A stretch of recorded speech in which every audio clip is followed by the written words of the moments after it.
Ben, soyez le bienvenu tout le monde. Bon après-midi, bonjour, où que vous vous trouvez et merci de vous trouver avec nous. On vient d'être joint par deux équipes, de l'équipe de réponse rapide en santé publique et c'est aussi hébergé par la plateforme sur la santé globale et je suis merveilleux de voir autant de monde. Aujourd'hui, on va se focaliser sur les expériences vécues sur le déploiement des vaccins et il va y avoir une occasion de partager les leçons tirées. Et je suis ravi de souhaiter bienvenue à nos intervenants. On va prendre cette occasion pour partager des expériences et partager des réflexions. Et donc, on vous encourage de vous joindre aux discussions et de parler librement. Donc, j'ai réussi, je ne me suis pas présenté, je suis professeur Biat Campagne, je suis professeur dans l'immunité et infection en pédiatrie. Et vous voyez que notre agenda est assez fourré. Nous avons trois présentations d'une dizaine de minutes chacune et on va prendre des questions pendant la session des questions dans la discussion de panel à la fin, plutôt de poser des questions individuellement après chaque présentation pour donner suffisamment de temps pour présenter le travail. Si vous avez des questions pour un intervenant particulier, vous pouvez lui échanger avec lui ou elle dans le bouton conversation. Et comme ça, vous pouvez poser vos questions personnelles. Je vois que les gens sont en train de se présenter dans le chat. C'est toujours sympathique de savoir qui est dans la salle. Donc, sans plus attendre, j'aimerais bien présenter Judy Collins, qui est notre premier intervenant et un épidémiologiste de terrain et un associé en recherche dans l'équipe de soutien rapide. Et elle va parler de sa recherche conduite dans les campagnes de vaccination précédentes dans le contexte des épidémies telles que méningite A, Ebola, etc. Et donc, ça va nous mettre des fonds pour réfléchir sur les leçons apprises avec les intervenants suivants qui se sont joints depuis le CDC africain et l'expérience nigériane. Et donc, je vais présenter nos collègues au fur et à mesure qu'on y va. Et donc, si Julie, vous voulez démarrer?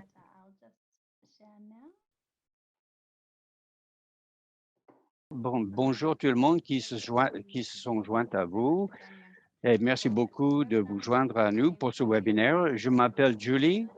Je suis épidémiologiste dans la recherche et fais partie de l'équipe de santé publique rapide. Et je vais vous raconter la recherche qu'on a fait en collaboration avec les CDC africains. Et donc, je vais regarder un peu vers l'arrière pour savoir ce qu'on peut apprendre de nos expériences vis-à-vis et l'appliquer à COVID-19.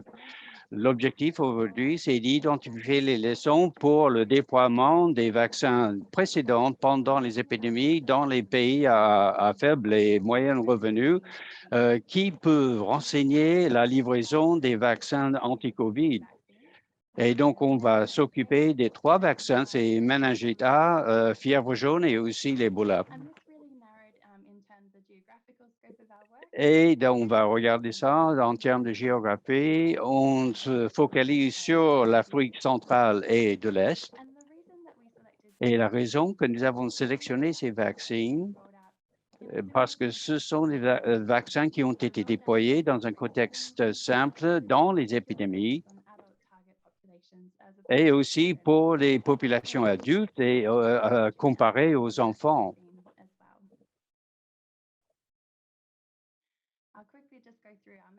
Et donc, notre méthodologie, on a sélectionné les vaccins pour partager les caractéristiques avec le COVID-19 et comment on peut déployer ces vaccins.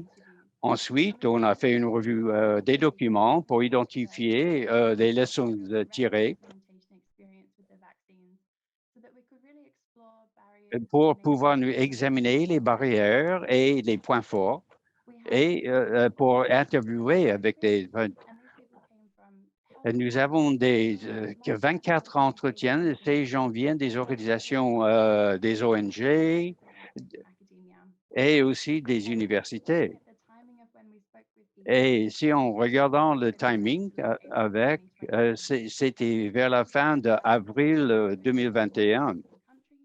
Et pour examiner l'utilisation, l'exploitation des vaccins dans des pays variés et aussi pour nous aider dans le déploiement de vaccins. Et puis, on a dépendu des entretiens avec les gens. Et pour ceux qui n'ont pas beaucoup de temps dans cette présentation, j'aimerais bien vous donner un cliché, une image de cela, de où on en est.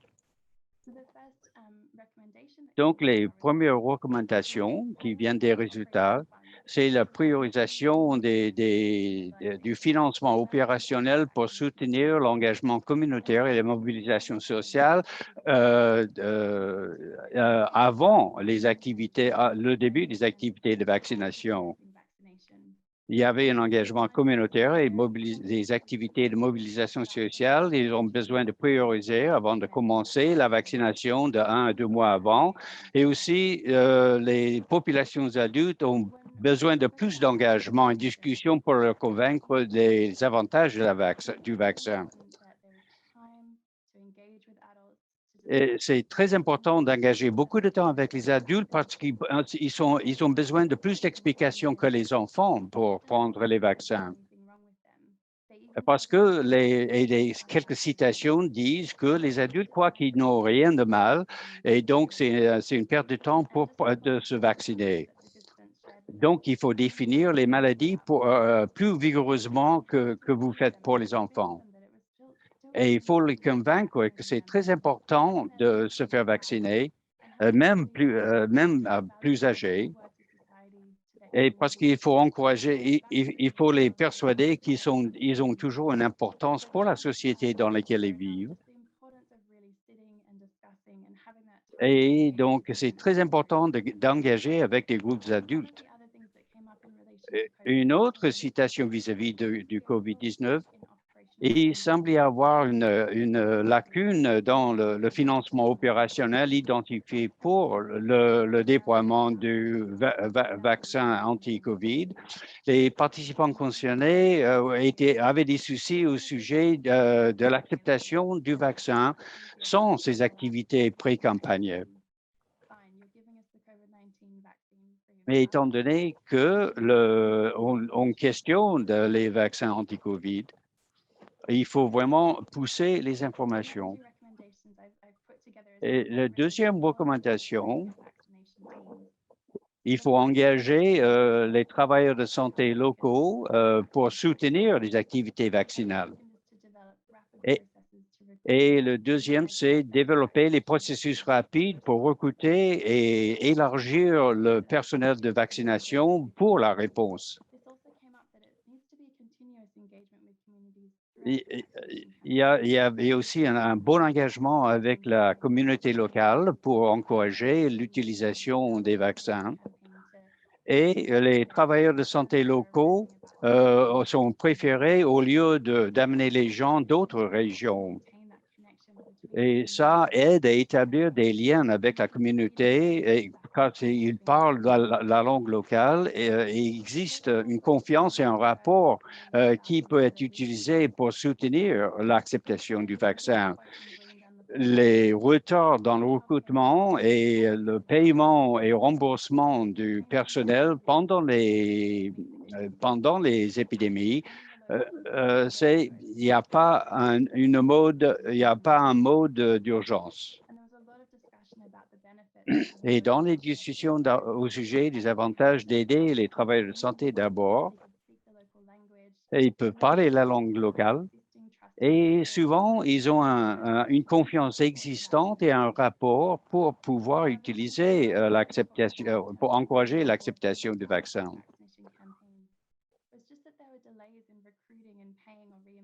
Le son est très flou. Et donc, on se disait que ce n'était pas un mot d'urgence. Et c'était très difficile de se faire accepter très rapidement à cause des retards. L'autre recommandation au sujet de la formation, il faut évaluer et raffiner des stratégies de formation pour assurer que les équipes de vaccination sont bien équipées. La qualité de formation réduite aux niveaux inférieurs du modèle en cascade ou la formation pour les formateurs et aussi la dépendance de la supervision sur les ressources intensives pour corriger les erreurs du terrain. Et ça menait à une dépendance pour corriger des erreurs du terrain. Et puis, il faut pour avoir suffisamment de personnel pour aller sur le terrain et aussi des problèmes de qualité de formation ont exacerbé le COVID-19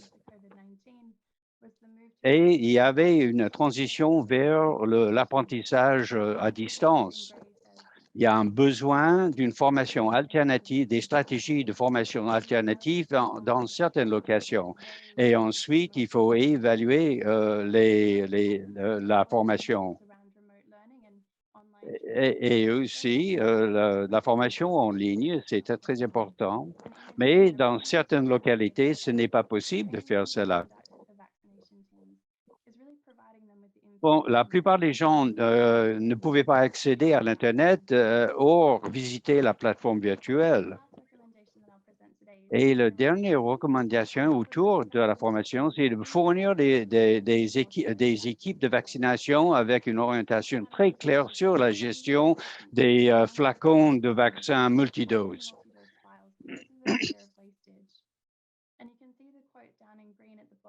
Et vous voyez en vert une citation autour de la campagne anti-Ebola.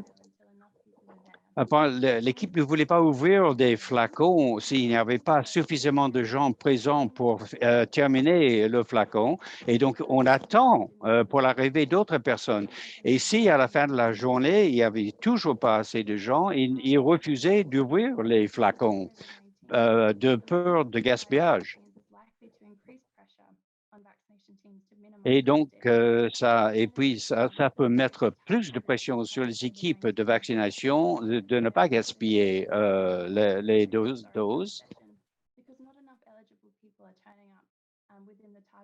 Ça ne suffit pas que les gens se présentent, il faut avoir une réponse rapidement pour ces gens, autrement ils vont se décourager. Et donc, il faut déterminer à qui donner ces doses de plus à la fin de la journée. Il faut avoir des groupes cibles très stricts. Donc, je vais m'arrêter là, mais nous avons des résultats disponibles sur ces sites. Et donc, merci beaucoup et j'anticipe avec plaisir de travailler et un grand remerciement aux participants qui ont donné leur temps pour participer dans ces recherches. Et merci beaucoup à cette équipe. Merci, Julie. Ayant assisté au déploiement à la Gambie, et donc ça résonne avec moi et ça résonne, je suis certain, avec le public aussi.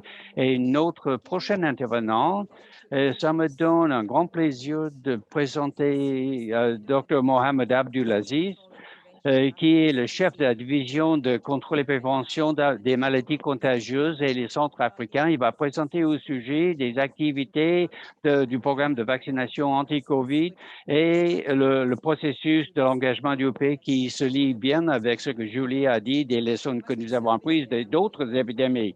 Vous deviez être très occupé. Je suis ravi que vous pouvez vous joindre à nous aujourd'hui. Et donc, montrez-nous vos diapos et on anticipe avec plaisir votre présentation. Merci beaucoup pour votre invitation et ma reconnaissance à Julie de la première présentation parce que vous devez pouvoir prendre beaucoup d'alignements dans les deux présentations. Et je vais vous en donner ce qui va suivre aussi ma présentation pour partager les expériences au Nigeria. Et donc, je crois qu'il y a beaucoup de gens des CDC africains ici aujourd'hui parmi nous. Et donc, ça, c'est survenu en 2017 quand nous avons optimalisé les centres de contrôle des maladies. En 2020, on commençait à répondre à la pandémie et on sait tous que vers le milieu de l'année dernière, il y avait beaucoup de soucis que ces vaccins n'allaient pas atteindre l'Afrique et de la façon que nous allions pouvoir vacciner au moins les travailleurs en première ligne. Et pourtant, bon, nous avons reçu d'une fondation il y a 6 mois, il y avait un envoi au CDC africain qui a augmenté nos capacités dans le programme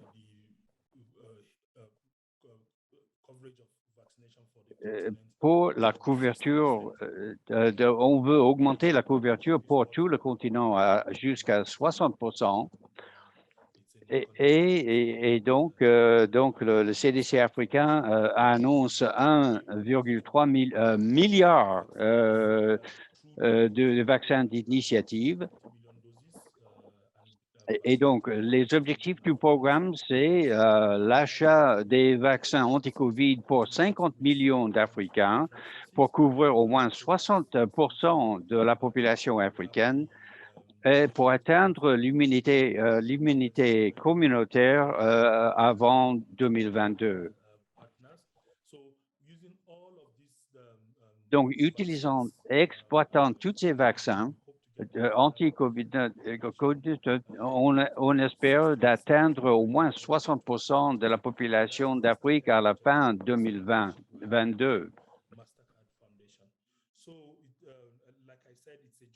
Comme j'ai dit, et c'est l'initiative de Mastercard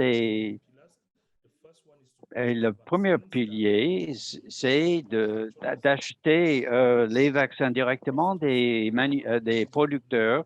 Le deuxième pilier, c'est de soutenir le déploiement des vaccins anti-Covid et des doses, tandis que ce pilier 2 va aider les pays à augmenter leur vaccination.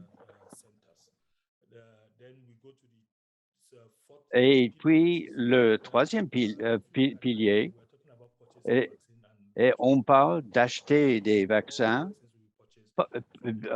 mais on ne va pas acheter tous les vaccins en dehors en dehors d'Afrique. On veut renforcer la production vaccinale pour des vaccins humains. Et il y a 2 mois, d'autres chefs d'État africains, nous n'avons pas la facilité en santé si on n'a pas la bonne structure. Et donc, il faut renforcer la production vaccinale en Afrique et pour répondre au COVID-19. Et donc, le quatrième pilier, c'est de renforcer les capacités en Afrique pour la production. Il y a 8 zones qui soutiennent en offre aux États membres. Et vous avez vu dans la présentation de Julie que la vaccination d'adultes est plus difficile que la vaccination aux enfants parce que les achats et logistiques dans un entrepôt central médical pour obtenir des vaccins, pour envoyer aux entrepôts centrales, pour fournir les unités de vaccins au cœur de l'opération et aussi de fournir des produits ancillaires pour les vaccins.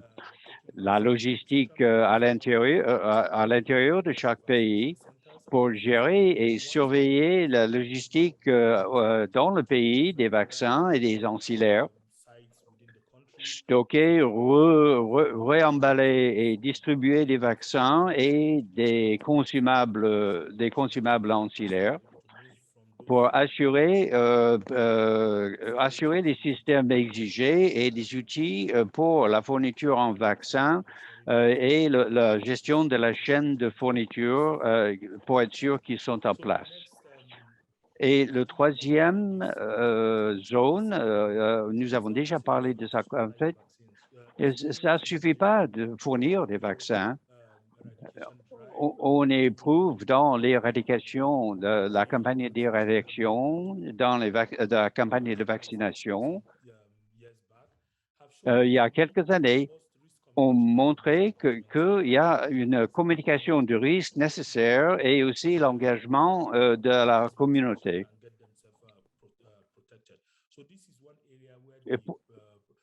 Et donc, c'est là où on met l'accent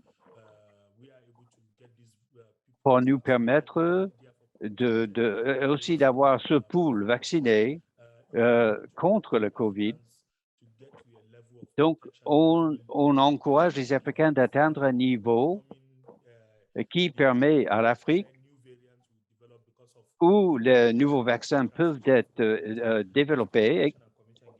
Et donc, cette communication et l'engagement communautaire peut être fait centralement pour alerter les gens au risque du COVID.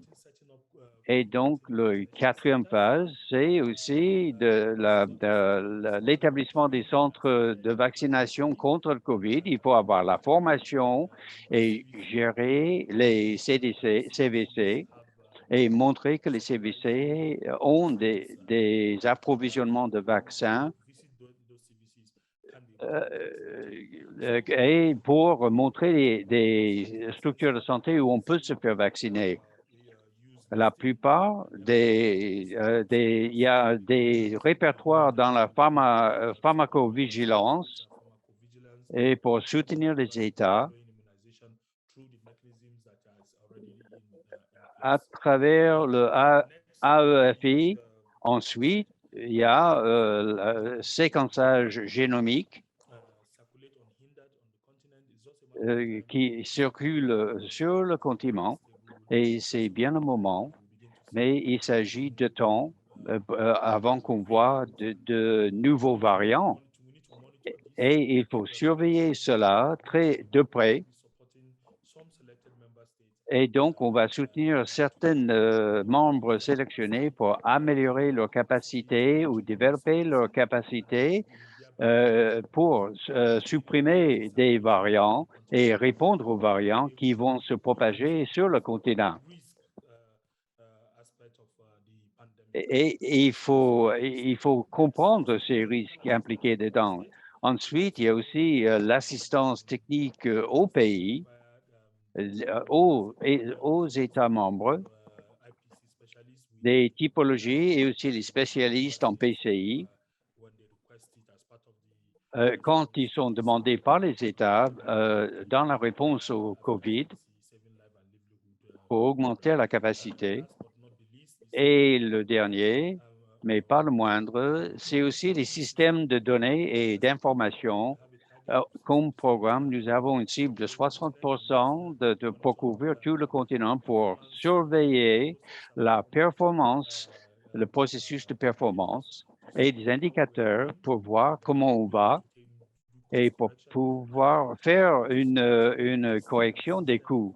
Et on veut à terme renforcer ce système et l'utilisation des données depuis les premiers moments, juste pour pouvoir accéder à la collaboration numérique et pour augmenter cette capacité. Et donc, la vue globale du processus, comment nous avons l'intention de déterminer qu'est-ce qu'on va donner. On va faire des identifications des besoins préliminaires. On ne peut pas dire aux gens que voici ce qui est exigé et il faut définir les besoins et collecter des données sur les besoins des pays à travers une enquête en ligne en collaboration avec les États membres pour répondre au COVID. Et puis, engagement des pays alignés dans les zones de soutien pour chaque pays et un choix de partenaires en collaboration avec les États membres et aussi encourager la dynamique de soutien. Et tout ça va être compris dans notre façon d'attaquer ce problème. Ensuite, il faut développer un plan de soutien pays par pays et découvrir que sont les besoins et comment on peut soutenir les États membres. Et enfin, on va faire un développement de micro-planning avec le CDC africain. On travaille avec les partenaires dans la plupart de ces pays et ce micro-développement va être mis en œuvre auprès de nos États membres. Nous avons des partenaires qui vont donner un soutien d'implémentation au sein des pays pour chacun des zones d'activité. Et pour les transporter aux membres États, l'UNICEF peut se charger de cela pour nous aider pour la préqualification et ensuite pour le déplacement des vaccins. On va trouver des zones de difficulté dans chaque pays. Après, on va avoir le séquençage génomique. On a un partenaire ASLM. Et aussi pour les achats et la logistique. Et voici la pharmacovigilance et aussi les centres de vaccination anti-COVID, les CVC, et aussi la communication de risque et l'engagement communautaire. On va chercher des partenaires et pour sélectionner les régions pour soutenir. Et après ça, on va soutenir les CDC africains, l'unité de la gestion de programmes. Et donc, quelles sont les leçons tirées pendant le processus de l'engagement des pays?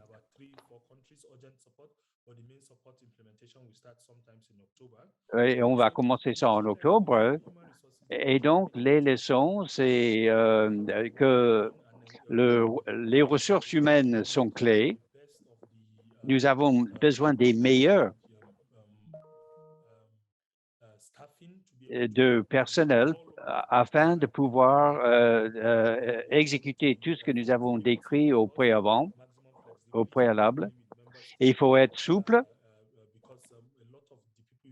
Les besoins, les styles de travail, les cultures des États membres diffèrent largement. Et c'est important de rester souple dans notre approche pour assurer des résultats efficaces. Et il faut mettre des pieds sur terre aussi. Et ensuite, il faut documenter tout pour que quelqu'un comme Julie peut lire les résultats et faire des études de suivi pour voir ce qui se marchait et où se trouvent les difficultés et comment on peut améliorer tous les processus que nous avons entamés. Et il faut aussi identifier les points focaux à l'intérieur de chaque pays. Il faut savoir avec qui vous travaillez et avec qui vous êtes en partenariat et quels sont les meilleurs pour augmenter l'échelle de la vaccination. Et il faut aussi comprendre, inclure le temps pour les processus des États membres pour pouvoir respecter les chronogrammes.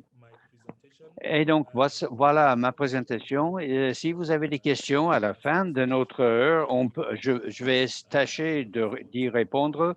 Et merci beaucoup. Et j'anticipe avec plaisir la séance questions et réponses. Donc, ça, c'est une vraie feuille de route que vous avez dessinée là. Il faudrait longtemps. Merci beaucoup d'avoir condensé dans une présentation de 10 minutes. Sans plus attendre, je vous présente notre dernier parlant, C'est Dr. Avagat Mbani qui est le premier répondeur et il soutient la réponse au Nigeria de la réponse et dans son déploiement. Et donc, c'est un boulot très occupé maintenant. Et merci beaucoup. Comment est-ce que vous mettez les vaccins dans les mains des gens au Nigeria? Donc, Dr. Aboubakar, c'est mon plaisir. Je m'appelle Ahmed Aboubakar et je suis épidémiologiste et aussi un répondeur rapide contre le COVID-19. Et donc, j'aimerais bien raconter nos expériences de nos programmes anti-COVID. Et donc, je vais vous donner une vue globale de la pandémie au Nigeria et aussi une mise à jour de la vaccination nationale et la stratégie du déploiement de vaccins, des innovations, des difficultés auxquelles on fait face et donner les conclusions à la fin. Avec notre mise en échelle, nous traite plus de presque 3 millions de tests ont été donnés, avec 202 000 cas qui ont été détectés et avec plus de 8 000 cas actifs.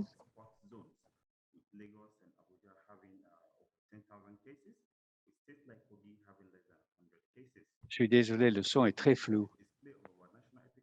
Et donc, ça, c'est la courbe épidémiologique jusqu'à la semaine 36.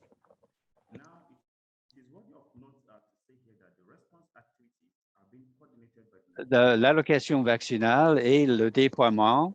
Et 3,9 millions de doses ont été reçues le 2 mars, avec 4 millions de doses reçues le 2 août.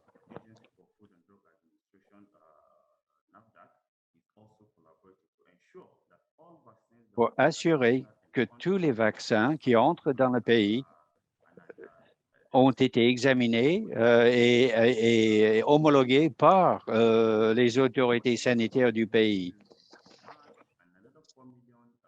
Et donc, je parle là de les doses reçues le 2 mars, 2 août, et puis il y avait 117 000 doses de Johnson Johnson livrées le 8 août et 592 000 doses d'AstraZeneca ont été reçues le 19 août. Et donc, toute population éligible représente 108 millions de personnes au-dessus de l'âge de 18 ans, y compris les femmes enceintes, qui représentent 51,4% de la population totale.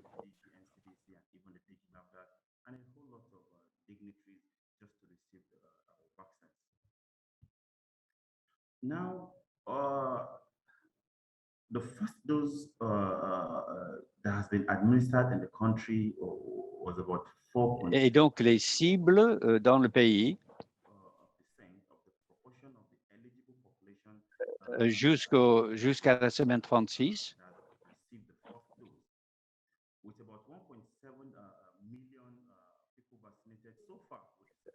Nous avons vacciné pour une première dose à peu près 4,5 millions de personnes et pour la deuxième dose, 1,7 million deuxième dose. Et surtout, ça implique les travailleurs en première ligne et d'autres gens exposés. Nous avons reçu des vaccins du COVAX des gouvernements du Royaume-Uni et des États-Unis. Et donc, nos cibles pour 2021, c'est de couvrir 40% de la population. Ça va impliquer les travailleurs de santé, les adultes de plus de 50 ans, des personnes avec des comorbidités moins de 50 ans et d'autres groupes à risque. Donc, 30% en 2022, pardon, on parle toujours de 2021, et on va atteindre 40%.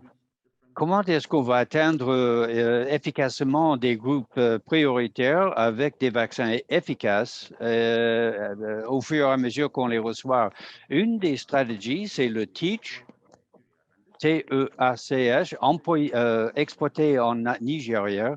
C'est pour la planification nationale pour la réponse contre le COVID.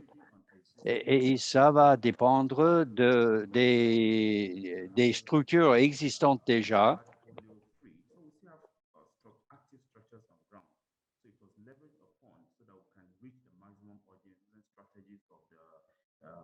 Pour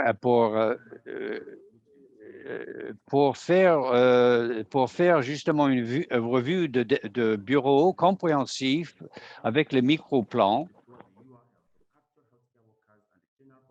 qui s'approche des ressources identifiées dont on a besoin pour vacciner à peu près 50 à 70% de la population éligible totale en utilisant un personnel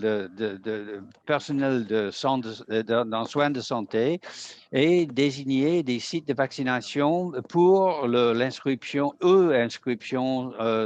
en ligne.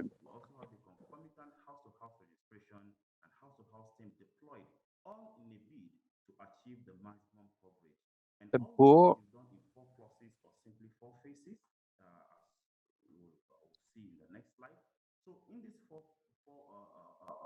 Et donc, les 4 phases, dont 3 dans 2021,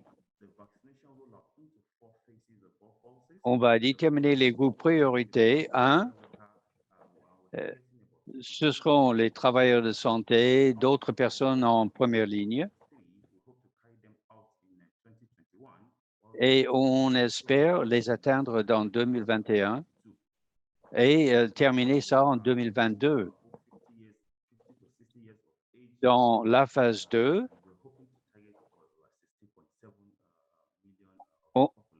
on espère d'atteindre 7 millions de la population. Un autre outil utilisé dans le pays, c'est l'approche de la famille entière.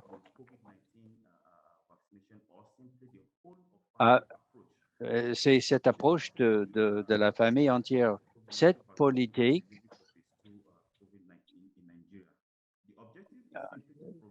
l'objectif, c'est de fournir aux familles avec toute une enveloppe englobante sur les soins de santé, en même temps que la vaccination COVID-19, au site de vaccination.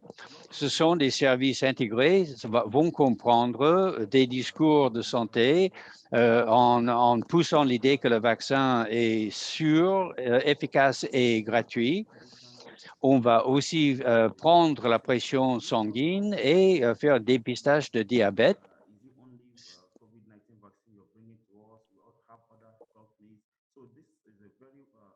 Et avoir la vaccination routinière et aussi un dépistage de la malnutrition aiguë.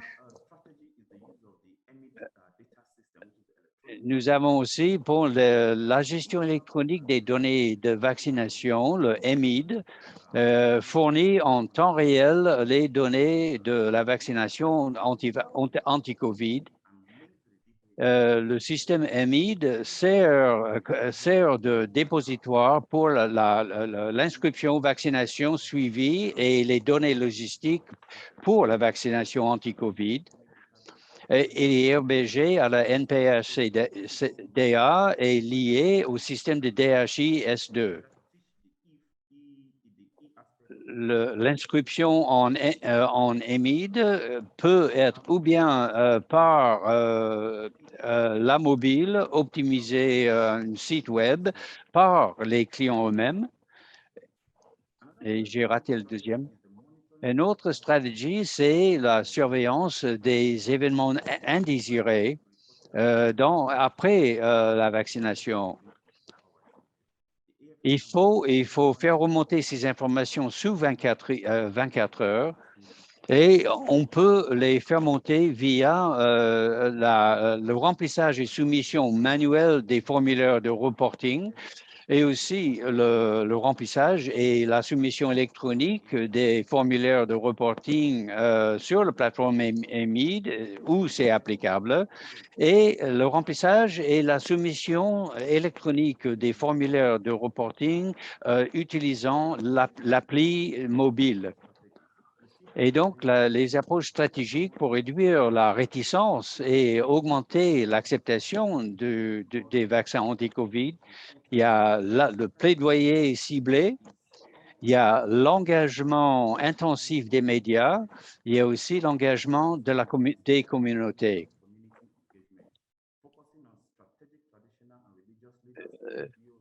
Pour toucher des chefs traditionnels et religieux et aussi politiques, les FPO, les CBO, etc.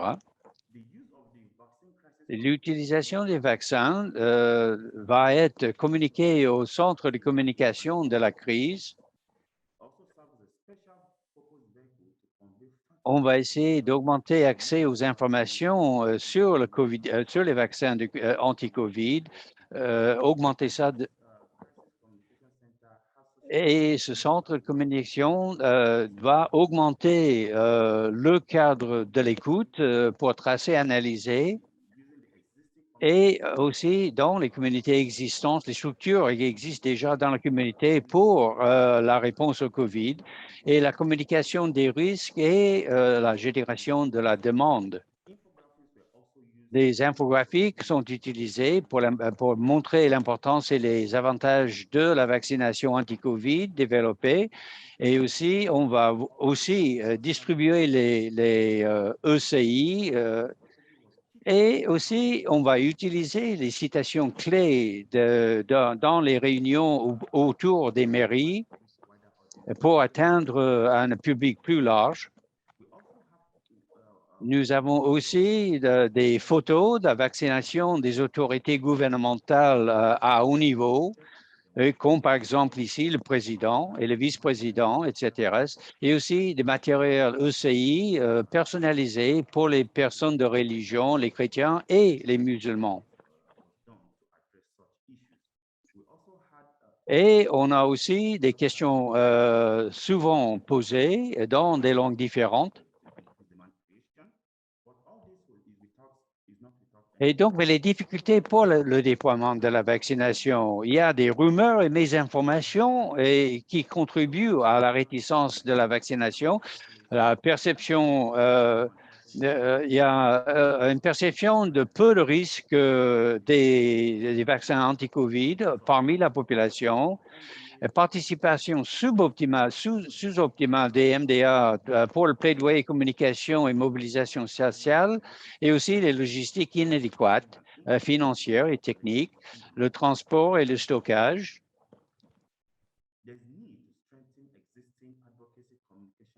Et donc, nous avons besoin en conclusion, il faut renforcer les activités ACSM existantes à tous les niveaux.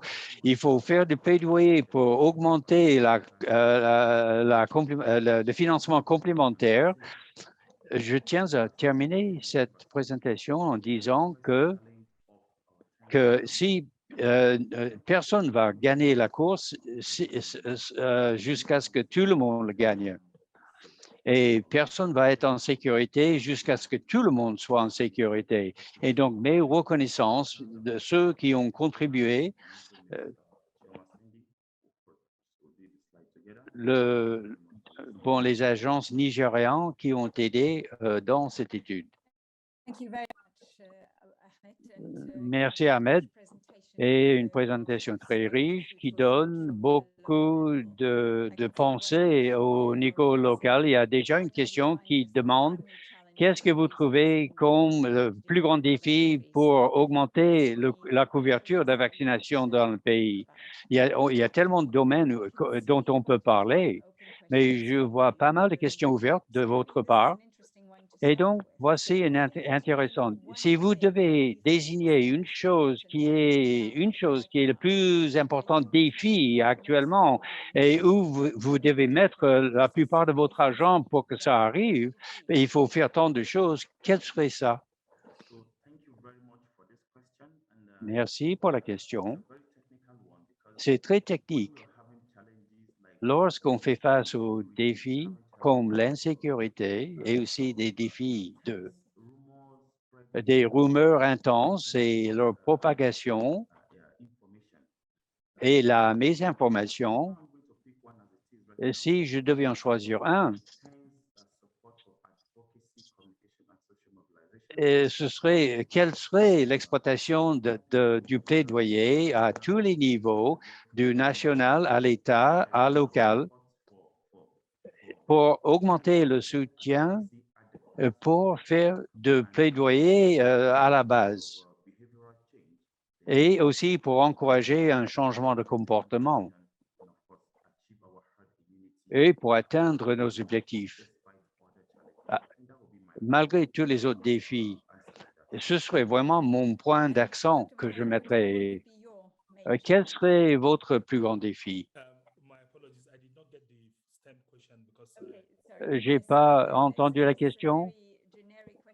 C'est une question très générique. Si de toute la feuille de route de tous les défis et les initiatives que vous avez dessinées, si vous avez une certaine somme d'argent, sur quel défi vous dépenserez l'argent? En communication et l'engagement communautaire. On a vu amener tous les vaccins au monde et donner ça aux pays, ça ne va pas résoudre le problème à moins que les gens acceptent les vaccins.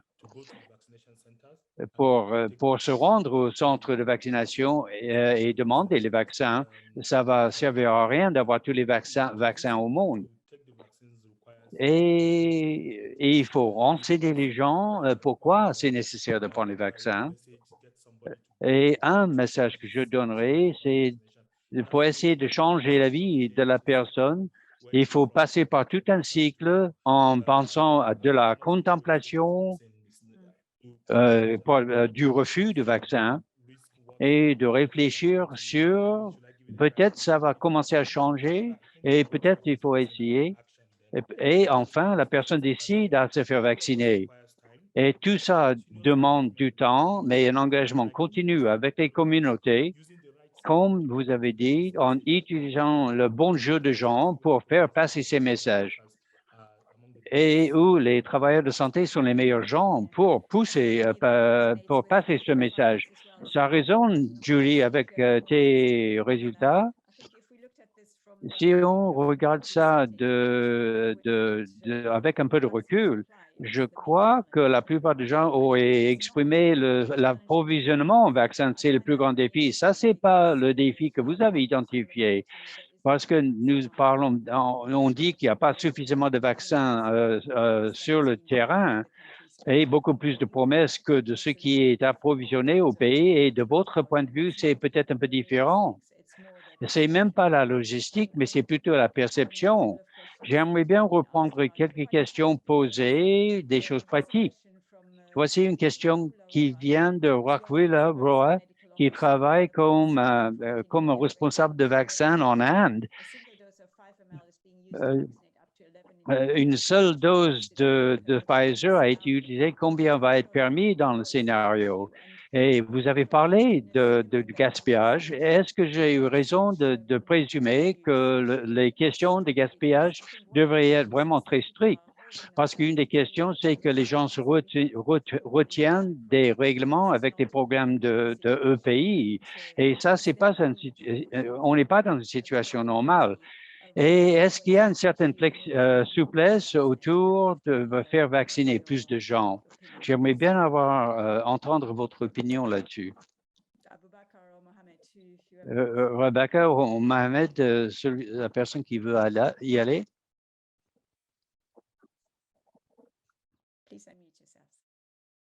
You want me to address that? Huh? Yeah, please go first because I was having. Allez-y, parce que j'avais un petit problème avec l'Internet. La question de gaspillage des vaccins, ça existe dans les pays depuis pas mal de temps. Le vaccin anti-COVID, il y a beaucoup de rumeurs et de mésinformations qui circulent. Et on ne peut pas négliger la question. Mais je sais, depuis quelques semaines, cette question est survenue encore une fois et beaucoup de gestes ont été faits. Comment on peut convaincre à un niveau acceptable chez la population?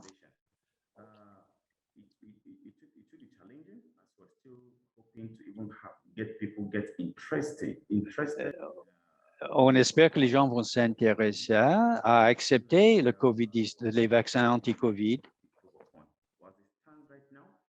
Mais où on en est maintenant, mais les vaccins n'ont pas été 100% acceptés encore. Merci Ahmed. Les vaccins sont liés, encore une fois, si vous ouvrez un flacon avec 20 ou 30 doses et vous ne vaccinez que 5 personnes, le protocole ne vous permet pas de garder, on va le gaspiller, c'est vrai, parce que vous n'avez pas suffisamment de gens dans le centre de vaccination. Au niveau des États, les membres devraient chercher une façon de contrer cette sorte de gaspillage. Et aussi, un autre gaspillage, c'est l'expiration des doses. Si vous regardez le programme de Save Lives et le partenariat avec Masaka, on assure lourdement qu'on surveille ces vaccins et leur date d'expiration. Nous avons des pays et des zones où les défis existent pour faire livrer ces vaccins aux gens et faire vacciner les gens. Si on regarde, mais l'acceptation a été augmentée beaucoup sur le continent depuis peu. Et puisque certains pays sont en rupture de stock des vaccins, tandis qu'on gagne pas mal d'expérience de la part des pays différents pour assurer qu'on va surveiller cela. Mais je peux vous dire que les causes, l'objectif du programme pour assurer que tous les vaccins qui arrivent sur le continent vont trouver dans les mains des gens avec un minimum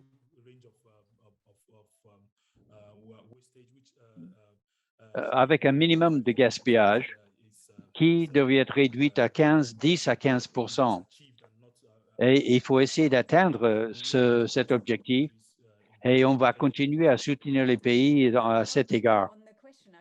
Et je vais vous garder sur ces questions parce qu'il y a une question concernant les ambitions de l'Union africaine pour mettre à l'échelle de la possibilité de production.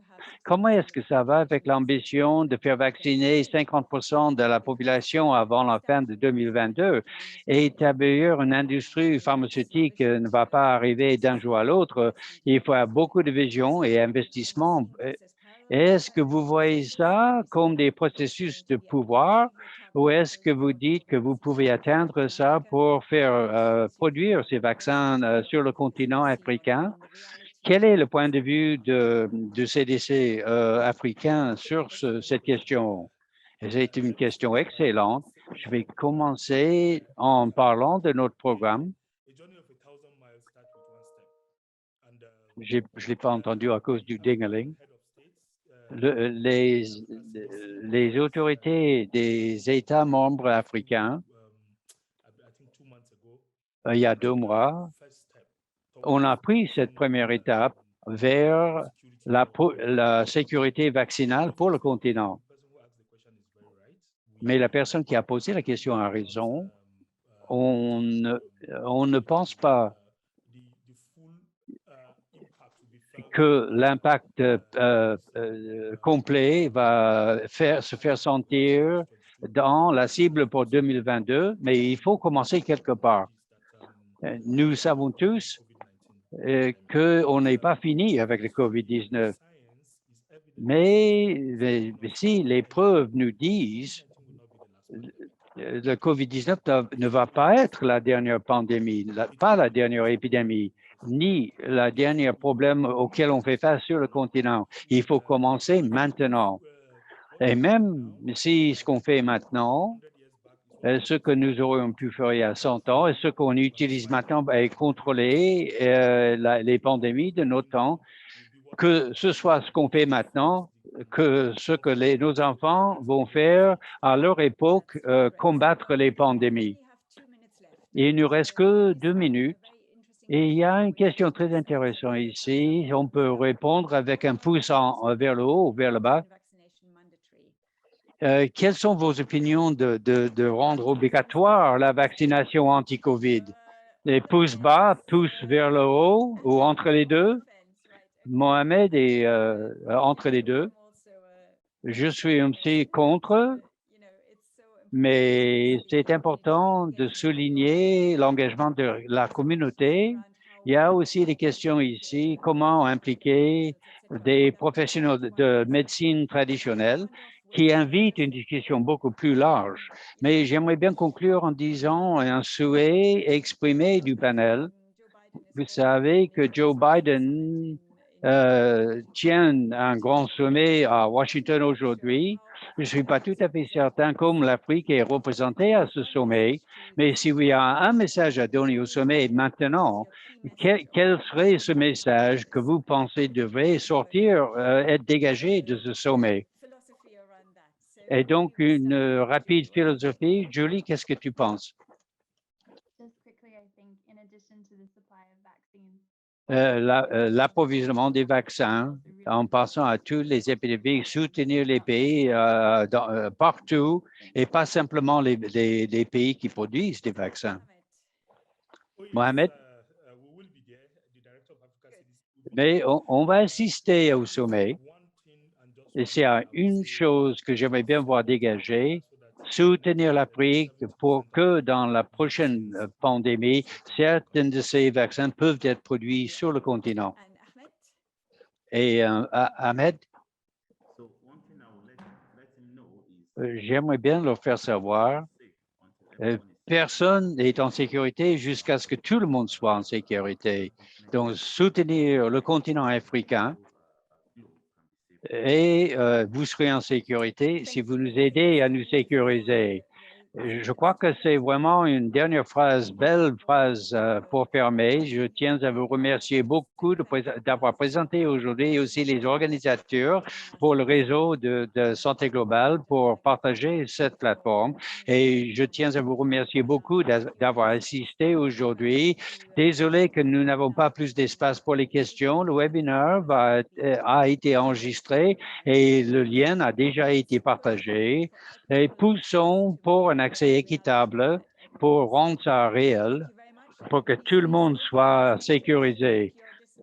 Gardez vos distances et restez sains et saufs et gardez vos énergies pour rendre la réalité qu'un jour, on va contrôler ce virus.